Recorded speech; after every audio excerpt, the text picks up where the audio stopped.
welcome to season 3, episode 2. As promised, I told you this is election season. First, though, we want to thank our Televida and Exofilm for producing such great shows. Because of them, I am able to come to you today and talk to you about the candidates that are running for office in Kansas City, Missouri. Particularly, we're going to be talking to someone running for the Jackson County prosecutor. Now, we know that Kansas City has a lot going on, and there's a lot happening with gun violence, domestic violence, and all other sorts of things, including human trafficking. So we're going to be talking to a candidate that I know very well. I know sometimes they may think I'm a little biased, but okay. I am going to say this. I am not voting or I'm not endorsing anyone right now, but I will say this. I am looking for someone who is going to have Kansas City at heart, who is going to be serious about how we solve crimes in Kansas City and how we prevent crime. The thing is, we want to get in front of this. I do know this lady, and I know her well, and I know she's passionate about it.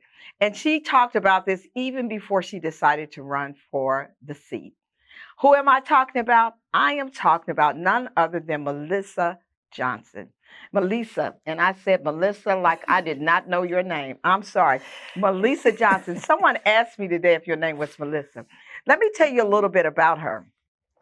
Melissa used to be, or was formerly, the assistant Jackson County prosecutor. Yes, ma'am. And she now works with Mayor Quentin Lucas, and your position there now is in? Director of Public Safety. Look at that. She's Yes. already working in the area in which she's running.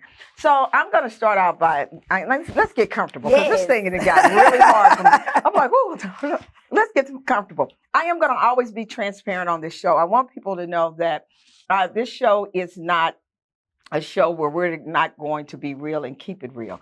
So for me to say, oh, I don't know her, it would not be true. We've had many conversations about Kansas City. Yes, we have. And what is needed in Kansas City. You worked in this area. You've been passionate about this. You grew up in Kansas City, and you grew up in some of the roughest neighborhoods in Kansas City. Tell me, what made you wake up one day after being the former assistant prosecutor and say, I want to do this full time. I want to make a difference? Ms. Kim, I think you can identify with this when I say this. Some calls to service just cannot be ignored. That's right. They just can't. You know, I feel very fortunate in that I was raised by an amazing family. My mother, my father, my grandmother, my sister, my aunt, my godparents. And I was taught at a very young age that the price that we pay for our existence on this earth is service. Now, I never really knew exactly what tangible representation that would mean for me in my life. But as I continued through my career, going to an Ivy League school, going to law school, working for Congressman Cleaver, clerking for a federal judge, being a former prosecutor, and then working for 2 nationally recognized law firms, and now being the director of public safety, when the current prosecutor announced that she was not running for office, I sat back and I thought to myself, how often is it that a little Black girl from the East Side gets to do all of those amazing things? And I quickly realized that I had a duty to leverage all of those experiences to pour in to an issue that disproportionately affects people that look like me, where I live, and also bring my creativity, innovation, and fresh perspective to the entirety of Jackson County. Although my roots are settled in the 3rd District here in Kansas City, I understand to be an effective Jackson County prosecutor, I have to be everybody's prosecutor. And so when I've gone to Sugar Creek, Lake Lotawana, Grandview, Raytown, when I've gone to Independence and Lee Summit, finding out that we share all of the same goals, no matter where we are politically, no matter how we were raised, no matter where we are socioeconomically, we all want the same things at our foundation. And so once I realized that, I figured there's no way I couldn't jump off the ledge and throw my name in this race. You know, and it's really funny because I know a lot of people look at you, and I've had people say, Well, how old is she? But if you, I'm not going to ask you to tell your age, but if you heard what she just said, all of the jobs and positions that you've held have been very significant to your path. Hmm. And this was a path leading you to this. So let's really get down deep and start talking about crime in Kansas City, Jackson County specifically, because we're talking larger than Kansas City proper. We're talking the county, which is something like 500 and some odd square miles. Yes, And with about 800,000 residents. 800,000 residents. And I remember, I think Frank told me how many cities. I mean, it's just really massive. And if we were to be honest, we know that gun violence is affecting the whole of Jackson County. Correct. And so, since gun violence is at the top of the tier, when we start talking prosecution and the prosecuting attorney. And before we go there, let me back up, because I think a lot of times we don't understand the position. Mm-hmm. If you could just take a little bit of time before we go into the questioning, tell us what a county prosecutor's job is, because sometimes we put more on the job than it actually is, or we don't put enough on the job. Very good question. And so the way I like to frame it is that the Jackson County prosecutor is the lead criminal attorney for the state of Missouri in whatever jurisdiction they work in. And so my jurisdiction would be Jackson County. The prosecutor oversees a variety of assistant prosecuting attorneys that handle cases, but the elected prosecutor is at the helm, setting policies, being the administrative leader, driving the office in the proper direction. The prosecutor's office handles everything from all of the felonies, first-degree murder, down to tampering with a motor vehicle, but also some misdemeanors as well. Chronic, reckless drivers, things of that nature that rise to kind of the upper level of misdemeanor offenses. Yeah. They all go through the prosecutor's office. These cases are submitted by the police department. The prosecutor's office reviews, decides if they're going to be charges filed and which charges to file, and then tries the case from there moving forward. So for all you Law and Order watchers, I want you to think about what you watch when you watch Law and Order. Exactly. It's kind of what Jack does. Yes. So, okay, I just told him myself. But okay, so let's get down to the nitty gritty. Gun violence, number one priority issue in Kansas City. We have a lot of gun violence, and it is, even though the numbers seem higher in the 3rd and 5th district, when you really look at the numbers across Jackson County, we have a lot of murders that happen in Independence. There's some in Grandview. I mean, they're not huge numbers, but those numbers still matter. So if something happens in any of your neighborhoods, you want to know what's going to be done about it. You talked about the fact that you've got to be the prosecutor for the whole of Jackson County. What are some of your thoughts or plans to be able to prosecute? Because you can't prosecute without evidence. Correct. And if people are not stepping up, seeing something and saying something, what is the next alternative? That is a great question. And I think your question prompts a response of how do we get people more willing and able to cooperate? Because I understand growing up where I grew up that sometimes when you ask somebody to cooperate against a person that has committed a very violent act, you are also asking them to sacrifice their personal safety to do so. That is an impossible question for a parent. For an elder that doesn't want to leave their home and doesn't want to relocate anywhere. And so because of that, in my current role of Director of Public Safety, I push City Council to invest $250,000 into temporary and permanent witness and victim relocation to make it easier for those that do want to cooperate with law enforcement to do so. So number one, making sure that our victims and our witnesses feel safe. Also, the importance of cultural competence. And having a prosecutor that, like I said, can go into any corner of Jackson County and resonate and relate to the population that they are serving. If we have that, that means that our witnesses are going to be a lot more willing to cooperate. our victims are actually going to trust the office to deliver the justice that they and their families so desperately need. Yeah. So those are kind of some of the people-oriented, the humanity side Yeah. of violent crime. But then we also need to get more technical as well. Technology is one of the keys for us to get more of these cases across the finish line, because you're correct. Sometimes there will be witnesses and victims that do not want to cooperate. So then we have to turn to the physical evidence, to the hard evidence, Yeah. to the technology. Here in Jackson County, because all of our cell phones, for example, that are collected in a violent crimes case, they go to a regional crime lab that has a backlog of about 2 months. So it takes us about 2 months to analyze a cell phone collected in a violent crimes case. Well, I know how I use my phone, and I know how busy you are. Yeah. So I know how you use your phone. You're constantly keeping up with text messages, your calendar, how you get to the places on your calendar, what you've been shopping for online. Yeah. It is a wealth of information. But if we let 2 months go by, it becomes stale. The defendant could skip to another jurisdiction. The victim starts feeling disgruntled and no longer wants to cooperate.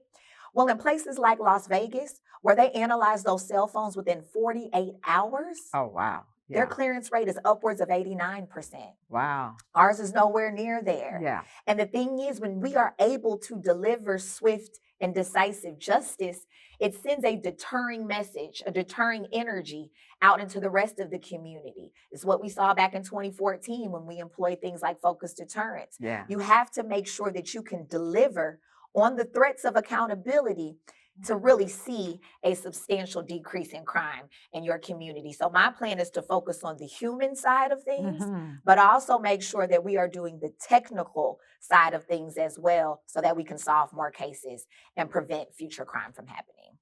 So when we talk about gun violence and the violence in the communities, uh, we see a lot now of youth gun violence, and they're getting younger and younger.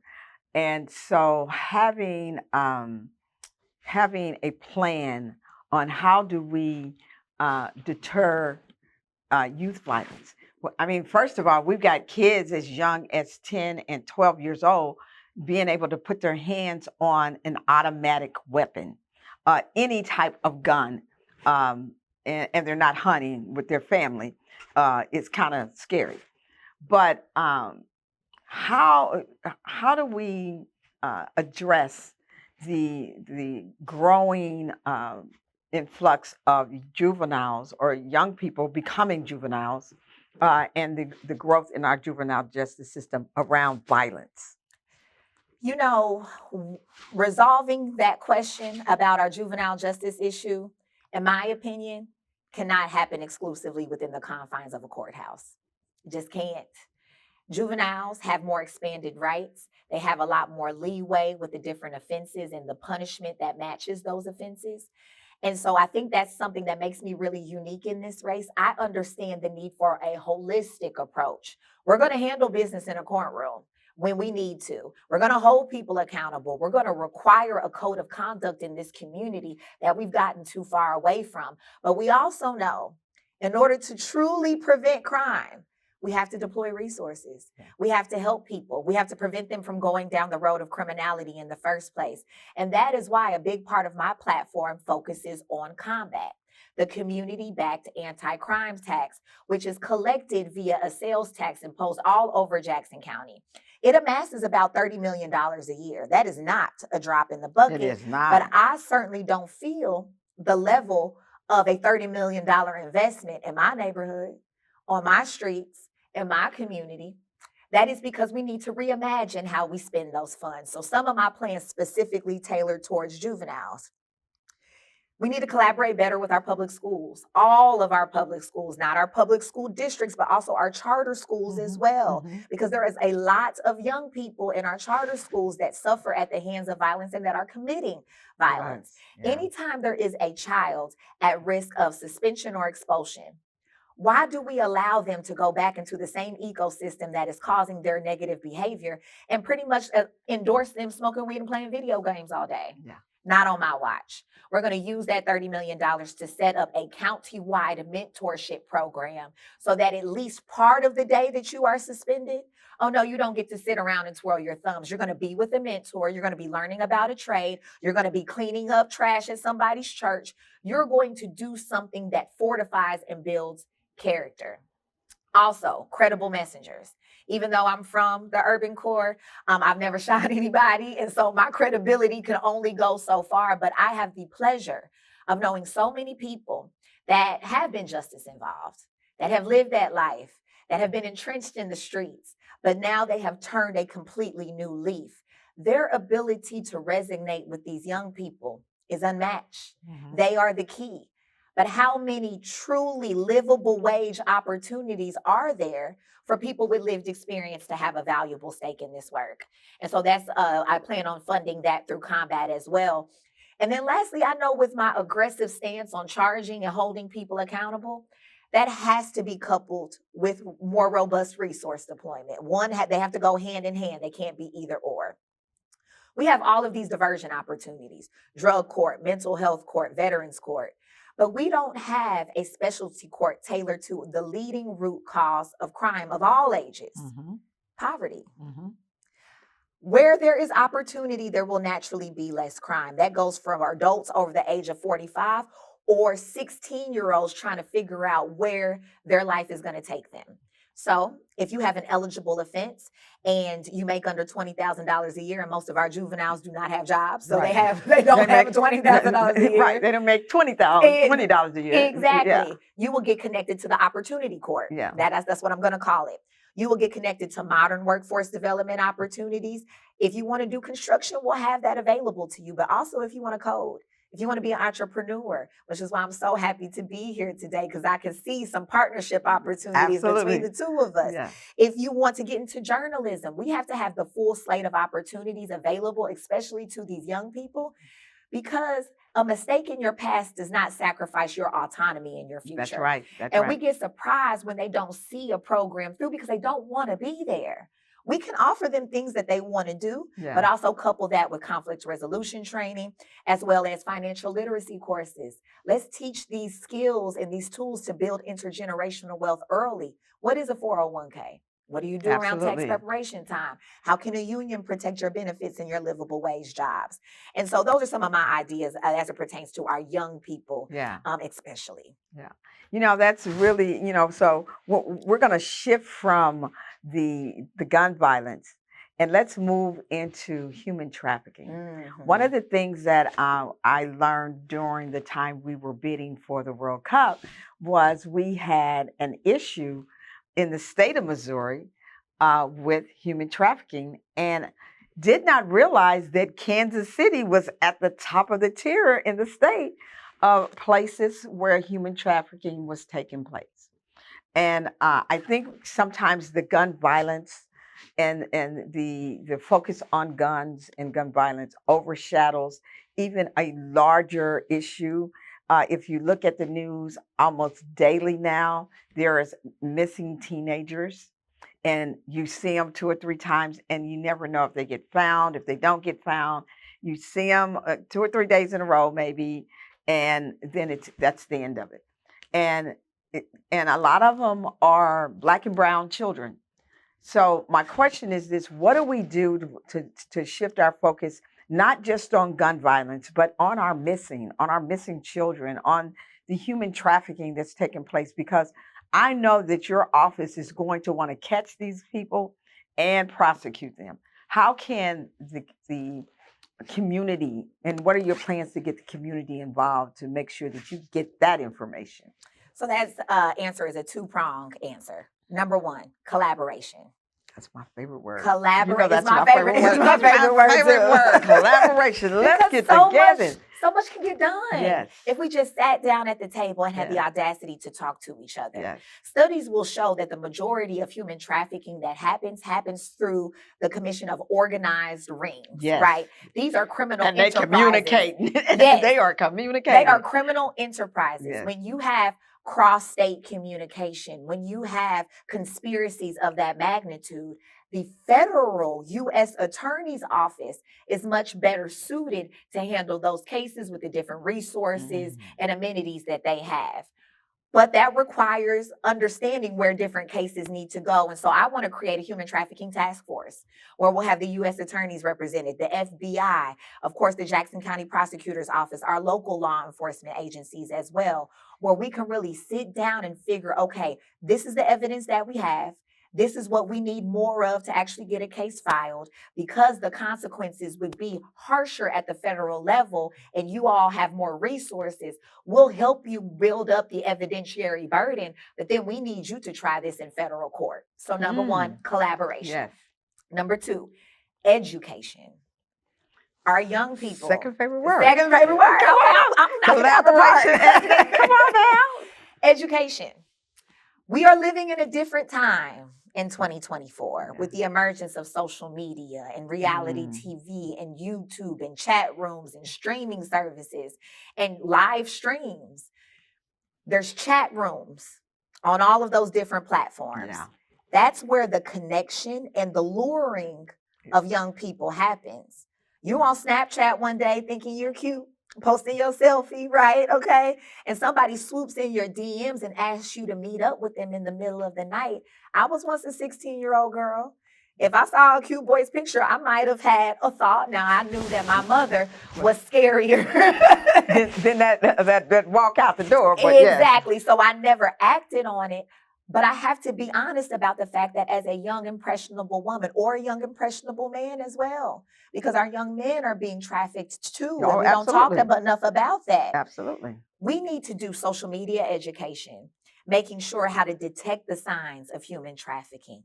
If there's a massage parlor listed online and there's no offering of services, or no inventory of services, no prices associated with it, it just says massage parlor, that is a huge red flag for a human trafficking apparatus. Yeah. We're not educating, especially back to our young people, because if we really want to do preventative efforts, we have to start early. Yeah. We are not educating our young people or our young adults enough about signs to look for, social media conduct, and making sure that you are staying aware of your surroundings and protecting yourself.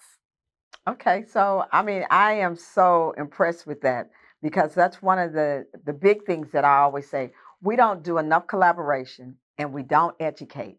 We spend a lot of time talking about things that we don't even know about. So let's shift over to domestic violence. It is a silent killer. It's as bad as heart attacks for women and men. We have a whole lot of unrecorded violence, domestic violence. And a lot of times it is because people, whether they're male or female, are afraid to speak up. And especially on the male side, I learned here recently that there is a whole community of men who are being abused by their wives and their girlfriends. And because it is not the thing to do, and because our shelters are designed for women and not men, we have men that are committing suicide at a high rate, that are committing murder suicides. And the first thing that comes to our mind is that it is the male beating the woman. But I've learned recently in a couple of murder suicide cases, when reported by witnesses, it was the reverse. How do we address that, and how do we make it? Because you were talking about prevention, and I think that's where we really start making a dent in our violent crimes and solving violent crimes. If we can prevent a crime before it happens. Now, I'm not trying to get you out of a job. I'm sure there'll be plenty of them for you to do. I want to be out of a job, job. There'll be plenty for you to do. We got enough white-collar crime going on. But what is your thought on prevention for both sides. You know, having a safe space, safe place. How can Jackson County be a part of that solution and it not just be an organization? I'm going to open a safe house and I'm going to need funding, so I need to get, uh, funding to help someone. So I add an additional layer to your very astute and real comments. You talked about intimate partner violence, but domestic violence also spans like parents to children. Yes. Children to parents. Yes. Children to elders. Yeah. Right? Yeah. And so I'll use one of your favorite words again, education. Yeah. Just last weekend, or maybe it was 2 weeks ago, I participated in this women's summit hosted by Mayor Pro Tem Raina Park Shaw. Mm-hmm. There was a couple of other different community organizations. Senator Barbara Washington's office participated in planning it as well. Having the opportunity to explain to our young women, primarily that was there, but I think the same rings true for any demographic of people. Mm-hmm. Toxic control grows into violence. So if you are out with your boyfriend and he tells you to put his unregistered weapon in your purse, that is controlling. Mm-hmm. And exerting a form of violence upon you. Yeah. If he's demanding that you be a getaway driver from a shooting, that is control. Yeah. And exerting a level of violence on you. Yeah. You need to leave. Yeah. And I know that is not easy. I will always be sensitive to that, which is why I think another solution is making sure that we continue to push for a low barrier shelter here in our region, in our county, whether it's in every municipality or we do one uniform type of infrastructure. We need that low barrier shelter because if you're a male, there's a certain amount of beds available. If you're a single female, there's a certain amount of beds available. If you have kids, you might not be able to find housing for you and your children. So really opening and expanding the availability of stock of housing, transitional housing. And then we'll talk about affordable housing in a second. And it's just so interesting. And I'm so thankful that we're having this conversation because reducing violence, it takes all of us. Yes. It takes every industry. It takes every discipline. It takes the developers and the housing providers. It takes the city to make sure that they're giving out tax credits so that you can keep the units affordable, truly affordable, because there is a through line between poverty and domestic violence. Yes. There's a through line between poverty and most forms of violence. Yeah. And so again, education, making sure that we are expanding the availability of resources that we have for people that do want to flee. But also right now, 95% of domestic violence cases, no matter how much physical or bodily harm has been caused, are handled at the municipal level. That has to change. Mm-hmm. The maximum sentence of a municipal charge is 1 year in prison. It's not sufficient. Yeah. And it's certainly not sufficient right now when we don't even have a prison to put them in. Yes. Yes. And so as your Jackson County prosecutor, I'm taking those felony cases back. If there's been strangulation, if there's been bodily harm, if a child has witnessed you injure your partner, I need those cases back at the felony level so we can impose the appropriate punishment. So once again, we are protecting and advocating for our victims, but we are also sending, and again, a deterring message to the rest of the community where the day that you could physically beat or strangle your significant other and get away with it with a slap on the wrist is certainly no more. So we're about to round up, but wind down. But there's a couple of more really significant things I want to throw at you or talk about. Because one, I want to say this: I like the fact that you are not afraid to say, "I'm going after it, but I'm going to be fair." One of the biggest topics amongst the Black and Brown community is police brutality, and we've had not a whole lot, not as many as some other states, but we've had our fair share. And addressing the shootings of unarmed Black, brown, white, because we had a young white male that was shot at 16. How do we address this aggressive police situation? And when it happens, How do we not be afraid to prosecute these situations, understanding that the state being governance over the police department in Kansas City can really change it from even making it to your office. How do we address that, and what do you need from the people to make sure, instead of us making a bunch of noise or threatening? I noticed that in KCK there was a police officer stabbed in the parking lot of the police department. That's brazen. That is bold as they come. But how do we stop or put a plug in what's going to end up turning into a situation like, I'll say, New Orleans, where police officers are being ambushed because they're tired of the brutality? What are some of the thoughts to address that? You know, I want to start by saying that I am fully behind our police officers that are well intentioned, that go about their job in a constitutionally sound way, in a fair and just way. I'm about as back the blue as they get. I've been to Officer Allen's funeral. I've been to Officer Muehlbauer's funeral. I've gone to the regional training facility and did the shooting simulation.